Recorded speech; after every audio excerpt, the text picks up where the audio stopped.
Happy morning. நான் வந்து great 2 B சிவதீபனோட mother. இன்றைக்கி கிளாஸ் அப்சர்வேஷனுக்காக வர சொல்லியிருந்தாங்க. 2 கிளாஸ் அட்டன் பண்ணியிருந்தேன். திவ்யா மேமோட மேக்ஸ் கிளாஸும் ஆனந்த் சாரோட பிடி பீரியடும் 2மே அட்டன் பண்ணியிருந்தேன். மேக்ஸ் கிளாஸை பொறுத்த முடிக்கும் பசங்களை ஸ்டார்டிங்லேருந்து எண்டு முடிக்கும் என்கேஜாக வச்சுருந்தாங்க மேம். திவ்யா மேம் வந்து ஒரு சின்ன டாபிக் தான், அது வந்து எவ்வளோ புரிய முடியுமோ பசங்களுக்கு வந்து பொறுமையாக சொல்லி கொடுத்தாங்க எல்லாமே. அதுலேருந்து எல்லா பசங்களுமே அந்த கொஸ்டினுக்கு ஆன்சர் பண்ணுற மாதிரி கான்ட்ரிபியூட் பண்ணுற மாதிரி பண்ணியிருந்தாங்க. அது எனக்கு ரொம்ப பிடிச்சிருந்தது. அதுக்கப்புறம் வந்து ஸ்கோர் போர்டு, அந்த பசங்க லாஸ்ட்டில் வந்து இப்போ ஒரு 5 கேட்டகரியாக பிரித்து அவங்கள எல்லா பசங்களையுமே கான்ட்ரிபியூட் பண்ணி வச்சு கொஸ்டின் கேட்டு ஆன்சர் பண்ண வைக்கிறாங்க. எல்லா பசங்களோட கான்ட்ரிபியூஷனுமே அதில் இருந்தது. அது எனக்கு ரொம்ப பிடிச்சிருந்தது.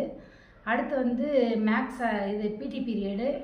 சார் வந்து பசங்களை ரொம்ப என்கேஜாக கேம் விளையாடுறது அந்த மாதிரி நிறைய பண்ணாங்க. இப்போ 4 பசங்க கேம் விளையாடுறாங்கன்னா மீதி பசங்களாம் ரொம்ப என்கேஜாக அவங்கள வந்து என்கேஜ் பண்ணிவிட்டு ரொம்ப நல்லா இருந்தது. Thank you. Thanks to Acharya to give this opportunity.